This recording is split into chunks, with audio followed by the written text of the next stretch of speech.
Welcome to ஜோலா kitchen. இன்றைக்கி இந்த கார அடை எப்படி செய்கிறதுங்கிறத பற்றி இந்த வீடியோவில் பார்ப்போம். இதுக்கு தேவையான ஐட்டம்: ஒரு டம்ளர் ரைஸு, ஒரு டம்ளர் துவரம்பருப்பு, தேவையான காரத்துக்கு தேவையான அளவு 7-8 மிளகாவை ஊற வச்சுருக்கேன். இதை அரைச்சிக்கலாம், நல்ல மைய அரைச்சிக்கலாம்.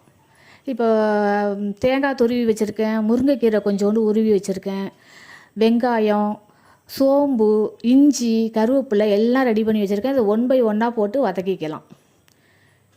எல்லாம் மொத்தமாக போட்டு கூட வதக்கலாம், ஒன்றும் பிரச்சனை இல்லை. வதக்கி செய்யும்போது ஒரு வாசம் இருக்கும். அந்த வாசம் இந்த அடைக்கு நல்லாயிருக்கும். அந்த அடையில் அரைச்ச மாவில் போட்டு தட்டும்போது நல்லாயிருக்கும். எல்லாமே ஒன்றாவே போட்டு வதக்கி மாவோடு கலந்துக்கலாம். ரைட்டு. இப்போ மாவில் போட்டு கலந்துக்கிட்டு தோசைக்கல் போட்டு அடையாக தட்டிக்கலாம். இது தோசை மாதிரி கிடையாது, இது கையால் தான் தட்டி ஆகணும். கையால் தட்டினா தான் நல்லா டேஸ்ட்டாக இருக்கும், மொறுன்னு இருக்கும் இந்த அடை. வாசமாக சோம்பு வாசம் சூப்பராக இருக்கும் இந்த அடைக்கு.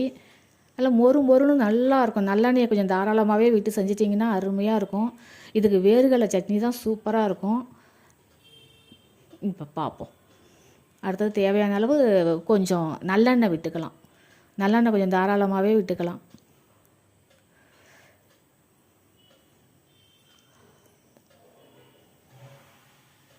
நல்லா வேகட்டும். ஒரு சைடு வெந்தோன்னே அடுத்த சைடை பிரட்டி போடணும். இது எண்ணெயெல்லாம் அடை உறிஞ்சதுக்கப்புறம் பிரட்டி போடணும், இல்லைன்னா எண்ணெய் நம்ம மேலேயே தெரிச்சிரும், பார்த்துக்குங்க.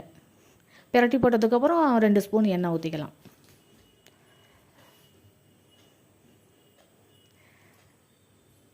சூப்பராக இருக்கும் இது. பாருங்கள், நடுவில் 4 பாகமாக இதை வெட்டி விட்டுக்கலாம். அப்போ தான் இது நல்லா வேகும். நல்லா வெந்துச்சுன்னா நல்லாயிருக்கும். தோசை மாதிரி இதை நைஸாக நம்ம ஊற்றலாம். அடை மாதிரி தட்டியிருக்கோம், அதனால் உள்ளே வேகணும்னா 4 பாகமாக இதை வெட்டி விட்டுக்கிட்டோம்னா நமக்கு ஈஸியாக திருப்பி போடுறதுக்கு எடுக்கிறதுக்கெலாம் வசதியாக இருக்கும், டேஸ்ட்டாக இருக்கும், சீக்கிரமும் வெந்து போயிடும். இப்போ பாருங்கள், அது பார்க்கும்போதே தெரியுது, மொறுப்பான அடைன்னு நமக்கு தெரியுது பாருங்கள். பக்கத்தில் வேர்கடலை சட்னிக்கு எல்லாம் ரெடி பண்ணி வச்சுருக்கேன். சட்னி அரைச்சிக்கலாம். அரைச்சி இதோட தொட்டு சாப்பிடும்போது அவ்வளோ டேஸ்ட்டாக இருக்கும். இது ஒரு டைம் இது மாதிரி செஞ்சு சாப்பிட்டு பாருங்கள். வேர்கடலை சட்னிக்கு ரெடி பண்ணி வச்சுருக்கேன். இதை அரைச்சி தாளிச்சிக்கலாம். இப்போ டிஸ்ப்ளே பண்ணியாச்சு. எவ்வளோ அழகாக இருக்குது பாருங்கள். இதே மாதிரி வீட்டில் செஞ்சு சாப்பிட்டு பாருங்கள். லைக் பண்ணுங்கள், ஷேர் பண்ணுங்கள், சப்ஸ்கிரைப் பண்ணுங்கள். வீட்டில் செஞ்சு சாப்பிட்டு பார்த்துட்டு சொல்லுங்கள். சூப்பராக